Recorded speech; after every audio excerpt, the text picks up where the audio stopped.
हाँ, शुरू किया जाए। तो पिछली क्लास में अपन पढ़ा रहे थे, क्लोरोप्लास्ट के बारे में बता रहे थे। क्लोरोप्लास्ट मैंने बताया था ग्रीन प्लास्टिड्स होते हैं और केवल प्लांट सेल में पाए जाते हैं। क्लोरोप्लास्ट चारों तरफ से डबल मेम्ब्रेन के द्वारा बाउंडेड होते हैं, आउटर मेम्ब्रेन और इनर मेम्ब्रेन। क्लोरोप्लास्ट के अंदर जो फ्लूइड भरा होता है उसे स्ट्रोमा कहते हैं और स्ट्रोमा के अंदर फोटोसिंथेसिस की डार्क रिएक्शन चलती है। स्ट्रोमा के अंदर ही बहुत सारी डबल मेम्ब्रेनस स्ट्रक्चर पाई जाती हैं। उन डबल मेम्ब्रेनस स्ट्रक्चर को क्या कहते हैं? लैमेली कहते हैं। क्या कहते हैं? लैमेली कहते हैं। और ये भी मैंने बताया था कहीं कहीं पर लैमेली सिक्के के ढेर के समान एक के ऊपर एक डिपॉजिट हो जाती है। तब लैमेली के इस ग्रुप को क्या कहते हैं? ग्रेनम कहते हैं। और ग्रेनम के अंदर मैंने बताया था फोटोसिंथेसिस की लाइट रिएक्शन चलती है। तो फोटोसिंथेसिस में मेनली दो रिएक्शन होती हैं, एक लाइट रिएक्शन, दूसरी डार्क रिएक्शन। लाइट रिएक्शन कहाँ पर चलती है? ग्रेनम में चलती है। और डार्क रिएक्शन कहाँ पर? स्ट्रोमा में चलती है। ये बातें याद रखना है। मैंने बताया था ग्रेनम की प्रत्येक लैमेली को क्या कहते हैं? थैलेक्वाइड कहते हैं। थैलेक्वाइड टर्म किसने यूज़ किया था? मिंकी ने यूज़ किया था। किसने? मिंकी ने यूज़ किया था। दूसरी बात मैंने बताया थैलेक्वाइड की इनर सरफेस पर बहुत सारी ग्रेनुलर स्ट्रक्चर्स प्रेजेंट होती हैं, जिन्हें क्या कहते हैं? क्वांटासोम कहते हैं।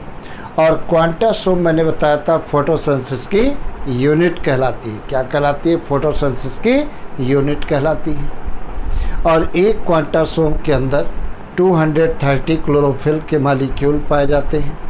क्वांटासोम नाम किसने दिया था? पार्क और विगेंस ने दिया था। ये भी बात मैंने बताई थी। स्ट्रोमा के अंदर मैंने बताया था 70s टाइप के राइबोसोम पाए जाते हैं, आरएनए पाए जाते हैं, डबल स्ट्रैंड सर्कुलर डीएनए पाया जाता है। इन तीनों को मिलाकर क्या कहते हैं? ऑटोजीनोम सिस्टम कहते हैं। क्या कहते हैं? ऑटोजीनोम सिस्टम। ऑटोजीनोम सिस्टम की प्रेजेंस के कारण ही अगर जो हम क्लोरोप्लास्ट को सेल से बाहर निकाल दें तो ये जीवित बने रहते हैं। इसीलिए क्लोरोप्लास्ट को क्या कहते हैं? सेमी ऑटोनोमस ऑर्गेनेल्स कहते हैं। और ये प्रॉपर्टी माइटोकांड्रिया में भी पाई जाती है। और तुम्हें मैंने बताया कि माइटोकांड्रिया और क्लोरोप्लास्ट दोनों को क्या कहते हैं? Prokaryotic cell within eukaryotic cell भी कहते हैं। क्या कहते हैं? Prokaryotic cell within eukaryotic cell कहते हैं। अब देखा जाए अपने को पढ़ना है साइटोस्केलेटन क्या होता है। क्या पढ़ना है?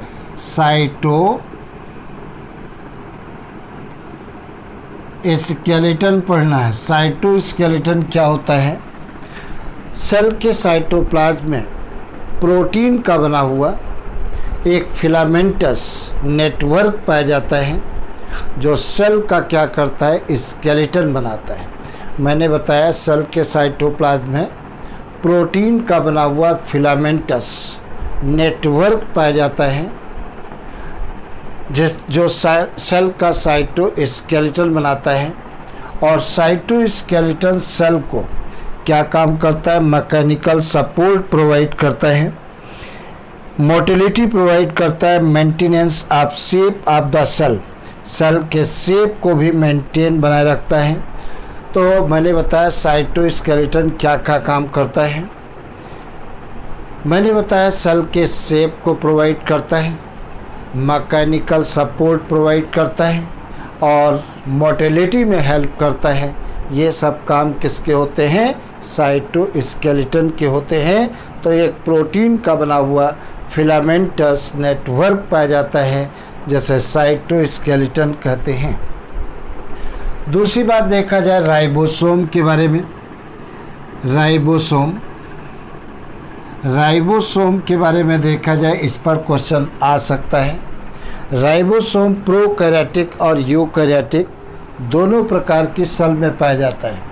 प्रोकैरियोटिक सेल में भी पाया जाता है और यूकैरियोटिक सेल में भी पाए जाते हैं। सेगमेंटेशन कोफिशिएंट के बेसिस पर राइबोसोम दो प्रकार के होते हैं। राइबोसोम कौन कौन से होते हैं? एक तो होता है 70S टाइप राइबोसोम, राइबोसोम, और दूसरा कौन सा है, ATS type ribosome, ATS type ribosome. तो सेगमेंटेशन कोफिशिएंट के बेसिस पर राइबोसोम दो प्रकार के होते हैं। अब देखा जाए एस क्या चीज़ है यहाँ पर, तो यस क्या होता है, यस बराबर क्या होता है, स्वीडबर्ग यूनिट होती है, यह स्वीडबर्ग यूनिट होती है, यूनिट होती है। तो स्वीडबर्ग से ही क्या लिया गया है, एस लिया गया है। तो तुमसे ये पूछ सकते हैं कि राइबोसोम में जो यस लगाया गया है उसकी मीनिंग क्या होती है, तो स्वीडबर्ग यूनिट होती है। और इनडायरेक्टली राइबोसोम की डेंसिटी और उसके साइज़ को मेजर किया जाता है स्वीडबर्ग यूनिट से। तो ये भी क्वेश्चन पूछ सकते हैं, स्वीडबर्ग यूनिट से क्या मेजर करते हैं, तो इनडायरेक्टली, याद रखना डायरेक्टली नहीं, इनडायरेक्टली राइबोसोम की डेंसिटी और साइज़ को मेजर करते हैं। कैसे, राइबोसोम की डेंसिटी और साइज़ को मेजर करते हैं। तो ये चीज़ तुम्हें याद रखना है। अब 70s राइबोसोम जो होते हैं ये दो सब यूनिट से मिलकर बने होते हैं, तुम्हें याद रखना है। स्मॉल सब यूनिट 30s की होती है और लार्ज सब यूनिट कितनी होती है, 50s की होती है। तो जब दोनों सब यूनिट अलग अलग होती है तो पूरी एरिया आप मेजर कर लोगे, लेकिन जब दोनों सब यूनिट आपस में ओवरलैप करती हैं तो कुछ पोर्शन ऐसे ओवरलैप हो जाता है और जो पोर्शन ओवरलैप हो जाता है उसे हम मेजर नहीं कर पाते हैं। तो जब दोनों सब यूनिट एक साथ होती है तो एरिया कम आता है और जब अलग अलग होती है तो एरिया ज़्यादा होता है। तो ये प्रोकैरियोटिक सेल में पाए जाते हैं, माइटोकॉन्ड्रिया में पाए जाते हैं और क्लोरोप्लास्ट में पाए जाते हैं 70s टाइप राइबोसोम। दूसरे राइबोसोम कौन से हैं, ये 80s टाइप के राइबोसोम हैं। ये भी दो सब यूनिट से मिल करके बने होते हैं। स्मॉल सब यूनिट कितने की होती है, 40s, और लार्ज सब यूनिट कितने की होती है, 60s की होती है। ये बात तुम्हें याद रखना है। और दोनों सब यूनिट आपस में मैग्नीशियम आयन कंसंट्रेशन के द्वारा जुड़ी रहती है। तो ये भी क्वेश्चन पूछ सकते हैं कि दोनों यूनिट सब यूनिट आपस में किसके द्वारा जुड़ी रहती हैं, तो मैग्नीशियम आयन कंसंट्रेशन के द्वारा जुड़ी रहती हैं। दूसरी बात, बहुत इम्पॉर्टेंट पॉइंट पूछा जा सकता है, राइबोसोम की फर्स्ट टाइम डिस्कवरी किसने किया था, तो किसने किया था, जॉर्ज पैलेट ने डिस्कवर्ड किया था। किसने डिस्कवर्ड किया था, इन्होंने जॉर्ज पैलेट, ये पैलेट ने डिस्कवर्ड किया था 1953 में डिस्कवर्ड किया था, 1953 में। तो एक क्वेश्चन ये पूछा जा सकता है कि राइबोसोम की डिस्कवरी किसने किया था, तो जॉर्ज पैलेट ने 1953 में डिस्कवर्ड किया था। तो ये बात तुम्हें याद रखना है। और राइबोसोम तुम्हें मालूम है मेन काम क्या होता है, सिंथेसिस ऑफ प्रोटीन। राइबोसोम का मेन काम क्या होता है, प्रोटीन की सिंथेसिस करना, प्रोटीन का संश्लेषण करना। इसीलिए राइबोसोम को क्या कहते हैं, फैक्ट्री ऑफ प्रोटीन कहते हैं, प्रोटीन की फैक्ट्री कहा जाता है। तो ये क्वेश्चन पूछ सकते हैं कि राइबोसोम किसे प्रोटीन की फैक्ट्री कहते हैं, तो आपका आंसर है राइबोसोम। राइबोसोम को क्या कहते हैं, प्रोटीन की फैक्ट्री कहते हैं। और इसकी डिस्कवरी जॉर्ज पैलेट ने किया था। और एक क्वेश्चन तुमसे ये पूछ सकते हैं, ध्यान रखना, हालांकि अभी तक पूछा नहीं गया है, पूछ सकते हैं राइबोसोम की डिस्कवरी में इतना विलंब क्यों हुआ। तो राइबोसोम की डिस्कवरी में इतना लेट इसलिए हुआ, विलंब इसलिए हुआ कि राइबोसोम को केवल इलेक्ट्रॉन माइक्रोस्कोप के द्वारा ही देखा जा सकता है और किसी भी माइक्रोस्कोप से नहीं देख सकते हैं। और इलेक्ट्रॉन माइक्रोस्कोप को किसने डिस्कवर्ड किया था, नॉल और रुस्का ने बनाया था। तो एक क्वेश्चन पूछ सकते हैं कि राइबोसोम को की डिस्कवरी में इतना विलंब क्यों हुआ, क्योंकि इलेक्ट्रॉन माइक्रोस्कोप देर से बन पाई है। और किसने बनाया था, नॉल और रुस्का ने बनाया था। ये बात तुम्हें याद रखना है। और राइबोसोम को केवल इलेक्ट्रॉन माइक्रोस्कोप के द्वारा ही देखा जा सकता है। अब 3 टाइप के क्वेश्चन यहाँ पर और बन सकते हैं, तो तुम्हें याद रखना है। अगर क्वेश्चन पूछा जाए सेल का स्मॉलेस्ट सेल ऑर्गेनेल्स कौन सा है, तो राइबोसोम। अगर तुमसे पूछा जाए सेल का smallest non membranous cell organelles कौन सा है, तो आपका आंसर है राइबोसोम। अगर तुमसे पूछा जाए सेल का smallest membrane bounded cell organelles कौन सा है, तब आपका आंसर होगा क्या, पैराक्सीसोम। क्या होगा, पैराक्सीसोम होगा। तो अगर ये बात तुम्हें याद रखना है, अगर कहीं पूछ लें सेल का smallest membrane bounded cell organelles कौन सा है, तब आपका आंसर होगा पैराक्सीसोम। और अगर जनरल पूछा जाता है सेल का स्मॉलेस्ट सेल ऑर्गेनेल्स कौन सा है, तब आपका आंसर क्या होगा, राइबोसोम होगा। दूसरी बात कुछ और बता दें तुम्हें, एक पैराक्सीसोम होते हैं। पैराक्सीसोम के अंदर हाइड्रोजन पेरोक्साइड बनती है। क्या बनती है, हाइड्रोजन पेरोक्साइड बनती है। और पैराक्सीसोम केवल C3 प्लांटों में हाइड्रोजन पेरोक्साइड बनता है। तो एक क्वेश्चन ये पूछ सकते हैं, बताइए किस सेल ऑर्गेनेल्स के अंदर या माइक्रोबॉडीज़ में हाइड्रोजन पेरोक्साइड बनती है, तो आपका आंसर होगा पैराक्सीसोम। और एक क्वेश्चन और पूछ सकते हैं, फोटो रिस्पायरेशन किन किन सेल में, कौन कौन से सेल ऑर्गेनेल्स में होता है, तो फोटो रिस्पायरेशन 3 सेल ऑर्गेनेल्स में मिलकर होता है। एक क्लोरोप्लास्ट होता है, माइटोकॉन्ड्रिया और पैराक्सीसोम। ये बात याद रखना, बहुत इम्पॉर्टेंट क्वेश्चन है। तो photorespiration occurs in chloroplast, mitochondria and peroxisome. और peroxisome only found in the C3 plant. दूसरी बात देखा जाए, पैराक्सीसोम सिंगल मेम्ब्रेन के द्वारा चारों तरफ से बाउंडेड होते हैं। कैसे, सिंगल मेम्ब्रेन के द्वारा बाउंडेड होते हैं। दूसरा एक और माइक्रोबॉडीज है ग्लाइऑक्सीसोम। कौन से हैं, ग्लाइऑक्सीसोम। और ग्लाइऑक्सीसोम के अंदर ग्लाइऑक्जिलेट साइकिल चलती है। और यह क्वेश्चन कई बार पूछा गया है कि ग्लाइऑक्जिलेट साइकिल किस सेल ऑर्गेनेल्स के अंदर चलती है, तो आपका आंसर होगा ग्लाइऑक्सीसोम में चलती है। अब प्रश्न आता है ग्लाइऑक्जिलेट साइकिल में होता क्या है। ग्लाइऑक्जिलेट साइकिल में फैट को कार्बोहाइड्रेट में कन्वर्ट किया जाता है। मतलब in the glyoxylate cycle occurs conversion of fat into carbohydrate. तो फैट को कार्बोहाइड्रेट में कन्वर्ट किया जाता है इन द ग्लाइऑक्सीसोम में। तो कई बार क्वेश्चन पूछा गया है कि ग्लाइऑक्जिलेट साइकिल कहाँ पर चलती है, तो आपका आंसर है ग्लाइऑक्सीसोम में चलती है।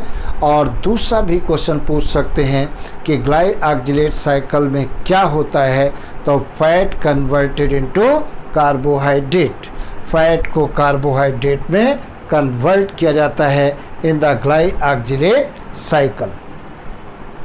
अगली बात देखा जाए, सीलिया और फ्लैजिला के बारे में बात देखी जाए। तो सीलिया और फ्लैजिला के बारे में बात करें अपन, तो देखो क्या होता है। सीलिया और फ्लैजिला पर भी 2-3 क्वेश्चन हैं जो पूछे जा सकते हैं। सीलिया और फ्लैजिला पर 2-3 क्वेश्चन पूछे जा सकते हैं, क्या होते हैं। तो सीलिया, सपोज करिए यहाँ पर ये पैरामीशियम है, सपोज करिए ये पैरामीशियम है। और पैरामीशियम की बॉडी कैसी होती है, स्लीपर शेप्ड होती है। ये क्वेश्चन पूछा जा चुका है। और ये क्या होते हैं, सेल मेम्ब्रेन के जस्ट नीचे बेसल बॉडीज़ पाए जाते हैं। और बेसल बॉडीज़ किसके बने होते हैं, सेंट्रियोल के बने होते हैं। किसके बने होते हैं, सेंट्रियोल के बने होते हैं। और इनसे पतली पतली हेयर लाइक स्ट्रक्चर निकली रहती है, छोटी छोटी, जिन्हें क्या कहते हैं, सीलिया कहते हैं। क्या कहते हैं, सीलिया कहते हैं। तो सीलिया एक नहीं होते हैं, बहुत सारे होते हैं। और कहाँ से निकलते हैं, बेसल बॉडीज़ से निकलते हैं। तो इनको हमने क्या कह दिया, बेसल बॉडीज़। Basal bodies.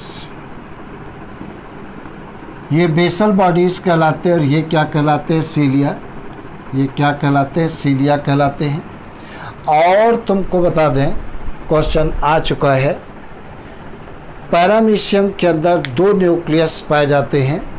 तो ये क्वेश्चन 2015 में क्वेश्चन आया था। एक छोटा न्यूक्लियस, नहीं 2018 में क्वेश्चन आया था, ये नीट में पूछा गया था।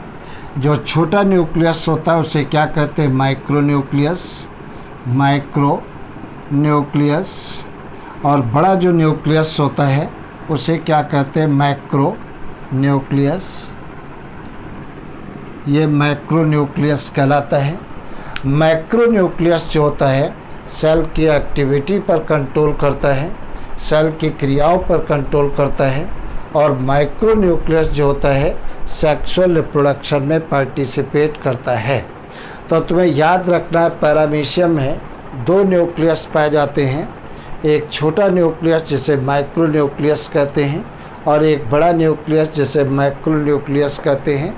माइक्रो न्यूक्लियस जो है वो सेक्सुअल रिप्रोडक्शन में पार्टिसिपेट करता है और मैक्रो न्यूक्लियस सेल की एक्टिविटी पर कंट्रोल करता है। और इसमें 2 कंट्रैक्टाइल वैक्यूल भी पाई जाती हैं। और तुमको मैंने पहले ही बताया है, कंट्रैक्टाइल वैक्यूल एक्सक्रीशन का काम करती हैं। और क्या काम करती हैं? सेल के अंदर वाटर के अमाउंट को भी रेगुलेट करती हैं, मतलब ऑस्मो रेगुलेशन का भी काम करती हैं। तो कंट्रैक्टाइल वैक्यूल के 2 काम हैं, एक तो एक्सक्रीशन का होता है और दूसरा ऑस्मो रेगुलेशन का होता है। ये 2 काम करते हैं। और पैरामीशियम की बॉडी स्लीपर शेप्ड होती है, तो ये बात तुम्हें याद रखना है। और दूसरा, अगर जो हम यूग्लिना की बात करें तो यूग्लिना की बॉडी कैसी होती है? इस प्रकार से स्पेंडल शेप्ड होती है। और स्पेंडल शेप जो बॉडी होती है बीच में मोटी होती है और किनारों पर पतली होती है। इसमें भी क्या पाया जाता है? ये बेसल बॉडीज़ पाई गई है, तो इसको हमने क्या कह दिया? बेसल बॉडीज़ कहते हैं। और इससे क्या निकलते हैं? 2 फ्लैजला निकलते हैं, तुम्हें याद रखना है। एक तो बड़ा होता है, ये क्या है? फ्लैजला। ये एक बड़ा फ्लैजला पाया गया। और एक तुम्हें याद रखना है, छोटा फ्लैजला होता है, तो ये स्मॉल फ्लैजला है। स्मॉल फ्लैजला, फ्लैजला, ये स्मॉल फ्लैजला है। और ये लार्ज फ्लैजला है, लार्ज फ्लैजला है। तो यूग्लिना में 2 फ्लैजला पाए जाते हैं, एक बड़ा फ्लैजला और दूसरा छोटा फ्लैजला। और दोनों फ्लैजला कहाँ से निकलते हैं? बेसल बॉडीज़ से निकलते हैं। और बेसल बॉडीज़ किसके बने होते हैं? सेंट्रियोल के बने होते हैं। यूग्लिना में एक बात तुम्हें और याद रखना है, यूग्लिना को प्लांट और एनिमल के बीच का कनेक्टिंग लिंक कहा जाता है। क्यों? क्योंकि अगर यूग्लिना को हम सनलाइट में रख देते हैं तो यूग्लिना के अंदर क्लोरोप्लास्ट बन जाते हैं। और जब यूग्लिना में क्लोरोप्लास्ट बन जाएंगे तब ये हरे कलर का हो जाता है। और जब ये हरे कलर का हो जाता है तब फोटोसिंथेसिस द्वारा अपना भोजन स्वयं बनाता है। और भोजन स्वयं बना लेना किसका करैक्टर होता है? प्लांटों का करैक्टर होता है। इसलिए ये यूग्लिना को प्लांटों के अंतर्गत रखते हैं। और अगर यूग्लिना को हम डार्क प्लेस में रख दें तो इसके अंदर का क्लोरोप्लास्ट नष्ट हो जाता है। और जब क्लोरोप्लास्ट नष्ट हो जाता है तब ये अपना भोजन स्वयं नहीं बना पाता है। और भोजन स्वयं न बना पाना किसका करैक्टर होता है? एनिमल का करैक्टर होता है। इसीलिए यूग्लिना को प्लांट और एनिमल दोनों के बीच का कनेक्टिंग लिंक कहा जाता है। ये बात तुम्हें याद रखना है। Euglena is a connecting link between plant and animal. Reason भी मैंने बताया। इसी प्रकार से वायरस लिविंग और नॉन लिविंग के बीच का कनेक्टिंग लिंक है।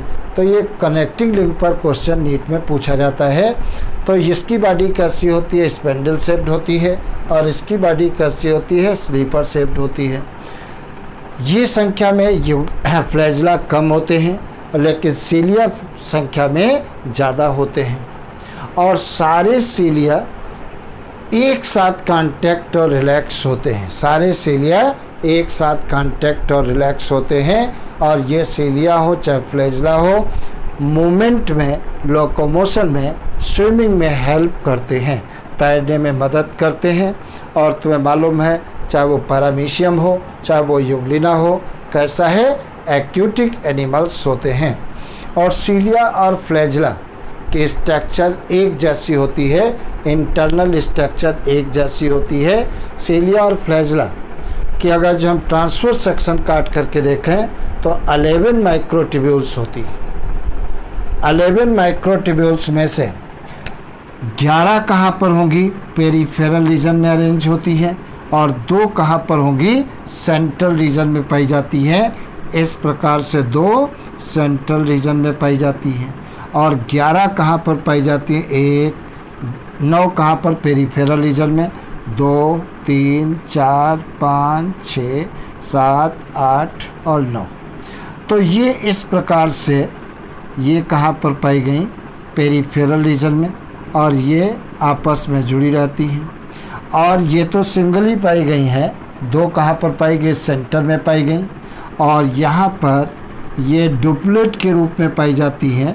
कैसे, 2-2 के रूप में पाई जाती हैं, सिंगल नहीं पाई जाती हैं। इस प्रकार से डुप्लेट के रूप में पाई गई हैं, ये 2-2 के रूप में पाई जाती हैं।